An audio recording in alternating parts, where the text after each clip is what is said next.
Hello everyone, I hope you all are doing well and I wish you all the best. आपकी stock market की journey अच्छी जाए, आप अच्छे पैसे कमा पाओ guys. And yes, thank you so much for watching my YouTube channel videos. So guys, अभी आने वाला है एक नया IPO doctor Agarwal's health care limited का। तो चलिए आईपीओ डिटेल्स देख लेते हैं। आईपीओ डेट जो है वो 29 जनवरी 2025 से लेकर 31 जनवरी 2025 तक है। फेस वैल्यू ₹1 पर शेयर। प्राइस बैंड जो है वो ₹382 से लेकर ₹402 पर शेयर है। लॉट साइज 35 शेयर्स का है। टोटल इश्यू साइज 7,53,04,970 शेयर है। करीब 3,027 करोड़ 26 लाख रुपए कंपनी कलेक्ट करने वाली है इस टोटल इश्यू साइज से, जिसमें से 74,62,686 शेयर्स जो है वो फ्रेश इश्यूज के माध्यम से आएंगे। उससे कंपनी 300 करोड़ रुपए कलेक्ट करेगी और 6,78,42,284 शेयर्स वो ऑफर फॉर सेल के जरिए आएंगे। उससे कंपनी 2,727 करोड़ 26 लाख रुपए कलेक्ट करने वाली है। सो गाइस, जो मेजोरिटी अमाउंट है वो ऑफर फॉर सेल के जरिए आ रही है। मतलब ये जो 2,727 करोड़ 26 लाख रुपए है वो सीधे सीधे प्रमोटर्स के पास जाएंगे, कंपनी के अंदर यूज़ नहीं होंगे। मतलब ये पैसों का प्रमोटर चाहे जो भी यूज़ करे, और बचा हुआ ये जो है 300 करोड़ जो फ्रेश इश्यूज के माध्यम से है वो कंपनी के अंदर यूज़ होंगे। ग्रोथ, डेवलपमेंट, एक्सपांशन, कर्जा चुकाना है या फिर मतलब कुछ बिजनेस रिलेटेड मटेरियलिस्टिक परचेजिंग करनी हो या जो भी है, वो प्रमोटर्स मैनेजमेंट बेस्ट यूज़ करेंगे पैसे का। बट येस गाइस, याद रहे majority amount offer for sale के ज़रिए है। अब इसका बेसिस ऑफ अलॉटमेंट 3 फरवरी 2025, इनिशिएशन ऑफ रिफंड 4 फरवरी 2025, credit of shares to demat वो भी 4 फरवरी 2025 है। लिस्टिंग डेट 5 फरवरी 2025। Cut off time for UPI mandate confirmation शाम को 5 बजे 31 जनवरी 2025 है। Issue type book built issue IPO. Listing BSE NSE पे गाइस होगी। सो गाइस, ये मेन बोर्ड आईपीओ है। And share holding pre issue 30,84,17,160 shares है। Share holding post issue 31,58,79,846 shares है। सो ये जो शेयर होल्डिंग पोस्ट इश्यू का जो फिगर है उसमें से शेयर होल्डिंग प्री इशू का फिगर अगर आप माइनस करोगे तो आपको फ्रेश इश्यूज के जो नंबर ऑफ शेयर्स थे वो गाइस मिलते हैं आपको। अब अगर मतलब रिटेल कैटेगरी में देखें तो ऑफ कोर्स मिनिमम एक लॉट के लिए आप अप्लाई कर सकते हो। 35 शेयर्स आएंगे, 14,070 रुपये गाइस आपको देने होंगे। मैक्सिमम 14 लॉट के लिए आप अप्लाई कर सकते हो। 490 शेयर्स आएंगे, 1,96,980 रुपये आपको देने होंगे। एंड अकॉर्डिंग SHNI में minimum maximum lot size shares amount, BHNI में minimum lot size shares and amounts की डिटेल दी गई है। HNI का मतलब आप हाई नेटवर्थ इंडिविजुअल या हाई नेटवर्थ इंस्टीट्यूशंस काउंट कर सकते हो। SNB जो है वो स्मॉल एंड बिग के हिसाब से अलग अलग कैटेगरी बनाई गई है गाइस। एंड रिजर्वेशन जो है QIB shares offered not more than 50% of the net offer. Retail shares offered not less than 35% of the net offer. NII HNI shares offered not less than 15% of the net offer है।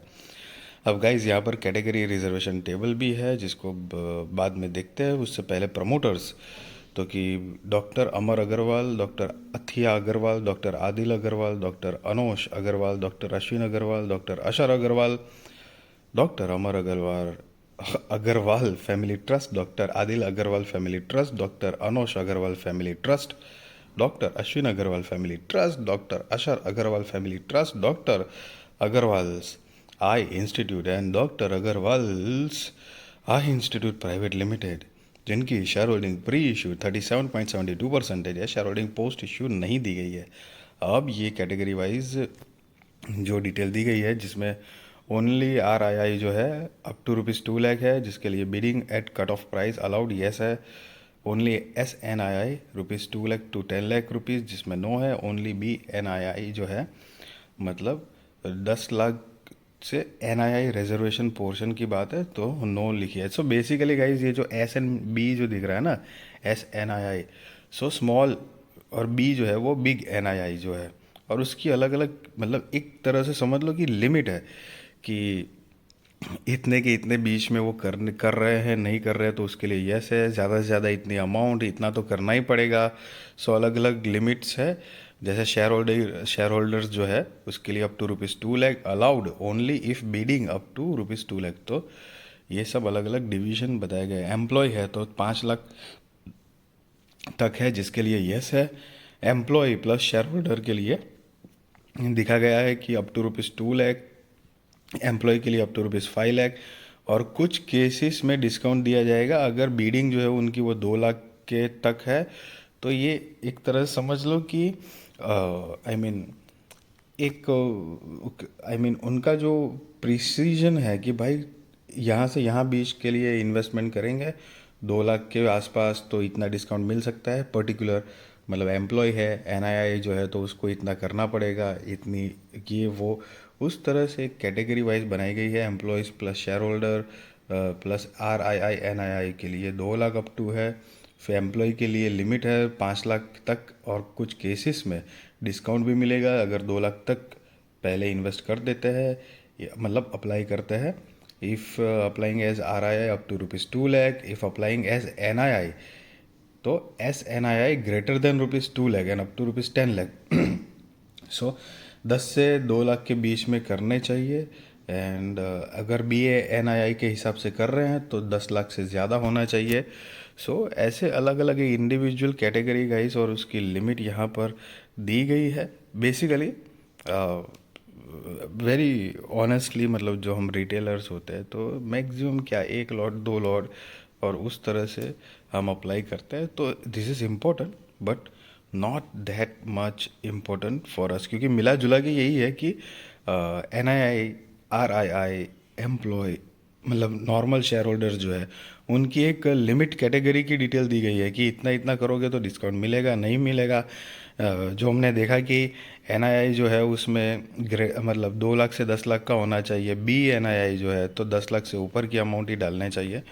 तो उसी तरह की उसकी अलग अलग मतलब एक तरह से मतलब क्राइटेरिया बनाया गया है। अब कंपनी के बिजनेस की ब्रीफ आइडिया ले तो 2010 से इनकॉर्पोरेटेड है।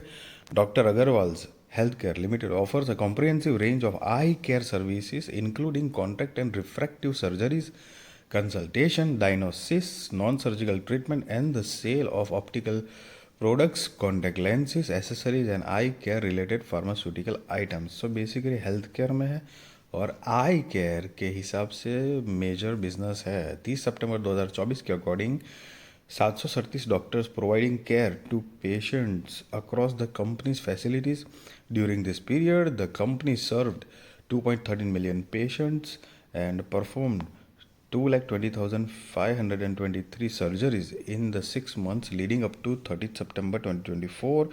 They served 1.15 million patients and conducted 1,40,777 surgeries. जो सर्विस और प्रोवाइड करती है कंपनी जिसमें contract surgeries, refractive surgeries, other surgeries जो अलग अलग उसमें बाइफर्केशन है guys. And as of 30th September 2024 company's Indian network has 28 hubs, territory facilities including 3 COEs and 165 spokes. As of 30th September 2024, the company has a presence in India across 117 metro and non-metro cities spanning 14 states and 4 union territories through 193 facilities.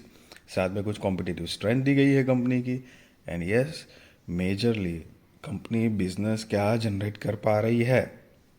तो यहाँ पर आप देख सकते हो कि amount in crore लिखा हुआ है और 31 मार्च 2022, 23, 24 एंड 30 सितंबर 2024 के फाइनेंशियल्स दिए गए हैं। गाइस ये सारे फिगर करोड़ में है, देख सकते हो नीचे। तो और रिसेंट वाला जो है 30 सितंबर 2024 वो हम नहीं काउंट करेंगे क्योंकि वो फुल ईयर का नहीं है। तो ईयर ऑन ईयर बेसिस पे कंपेयर करके देखते हैं, मतलब 31 मार्च 2022, 23, 24 का, ठीक है।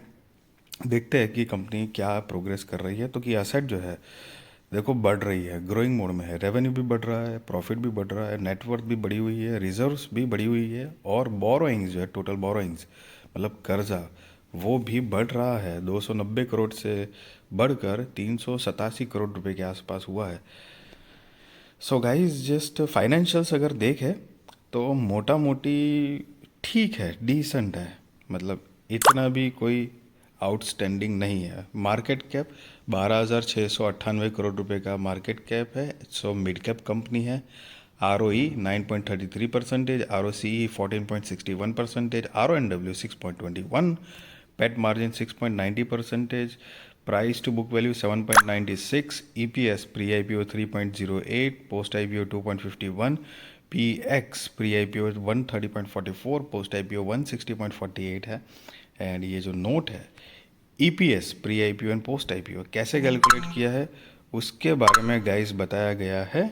और अगर कंपनी का ऑब्जेक्ट ऑफ इश्यू देखे IPO लाने की वजह, तो कि गाइस यहाँ पर रीपेमेंट, प्रीपेमेंट इन फुल और part of certain outstanding borrowings and general corporate purposes and undefined inorganic acquisition.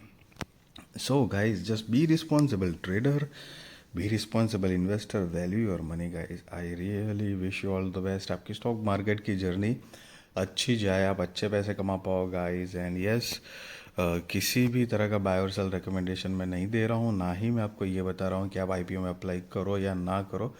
That is depend on your risk research, financial advisor को पूछ कर करना। मैं एक अपना पॉइंट ऑफ व्यू ओपिनियन आपके साथ शेयर करता हूँ, गाइस। जैसे कि मेजरली जो वीक पॉइंट और प्लस पॉइंट की बात करें, देखो फाइनेंशियल डिसेंट है तो ठीक है, प्लस पॉइंट है, बट दो नेगेटिव पॉइंट जो मेरी नज़र में मैं बताऊं तो पहले तो प्रमोटर्स की होल्डिंग जो है वो नॉट सो गुड है, इतना मुझे अट्रैक्टिव नहीं लगी, मतलब इतना मज़ा नहीं आया।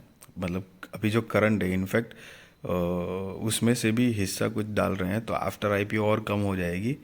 सेकेंडरी की मेजोरिटी जो अमाउंट है जो हमने देखा स्टार्ट में, तो OFS है, मतलब ज़्यादातर पैसे जो है 2,727 करोड़ समथिंग क्या था वो, मतलब लेकिन मिला जुला के मेजोरिटी अमाउंट और ज़्यादा ही कुछ है। तो मतलब OFS से पैसे कलेक्ट करना ऐसी गलत बात नहीं है, बट थोड़ा ज़्यादा है। साथ में मिड कैप कंपनी है, ठीक है, फाइनेंशियल जो है बेसिकली वो ठीक तो है, लेकिन उतने स्ट्रांग नहीं है। कभी कभार जैसे अब कुछ कंपनीज की आप जैसे प्रमोटर्स होल्डिंग देखेंगे तो बहुत कम मिलेगी, लेकिन कंपनी का ग्रोथ फाइनेंशियल्स वो इतने स्ट्रांग होंगे कि उसमें भी आप इन्वेस्टमेंट के लिए इतना एक इंटरेस्टेड हो सकते हो, गाइस। अगेन मैं कोई कंपनी की बैड और गुड पॉजिटिव या नेगेटिव इमेज नहीं बना रहा हूँ, एक अपना मतलब point of view opinion share कर रहा हूँ, गाइस। ऑल दो नेवर से नेवर, पता नहीं, मतलब ऐसे कंपनी अगर बहुत बढ़िया प्रोग्रेस भी कर सकती है तो, लेकिन अगर होता है ऐसा जब अट्रैक्टिव हमको लगेगा तो तब का तब, मतलब मैं अपना पॉइंट ऑफ व्यू बताऊँ तो तब मैं देखूंगा कि भाई क्या है। फिलहाल तो ठीक ही ठाक है, लेट्स सी। और प्लस क्या है बेसिकली कि मार्केट जो है ओवरऑल मार्केट, तो आप देख रहे हो कि पिछले कईयों टाइम से, मतलब वो जो सितंबर अक्टूबर से जो थोड़ा करेक्शन स्टार्ट हुआ है वो कंटिन्यू ही है।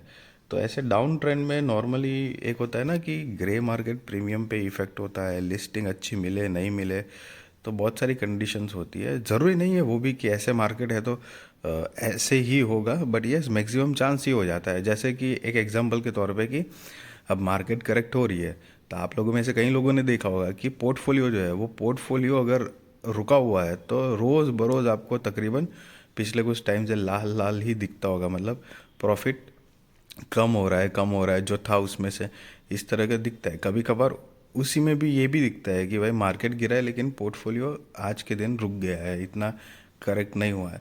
So it's a mix probability, but effect होती है। तो लेट्स सी क्या होता है आगे, कंपनी किस तरह से प्रोग्रेस करती है। अगेन किसी भी तरह का रिकमेंडेशन नहीं है। बाकी वीडियो अच्छी लगी तो ज़रूर लाइक शेयर सब्सक्राइब करिए, आपके सारे कॉन्टैक्ट के साथ भी मेरी वीडियो चैनल शेयर करिए ताकि उनकी भी स्टॉक मार्केट की जर्नी और भी ज़्यादा कॉन्फिडेंट सक्सेसफुल अवेयर हो पाएगा। Thank you so much for watching this video.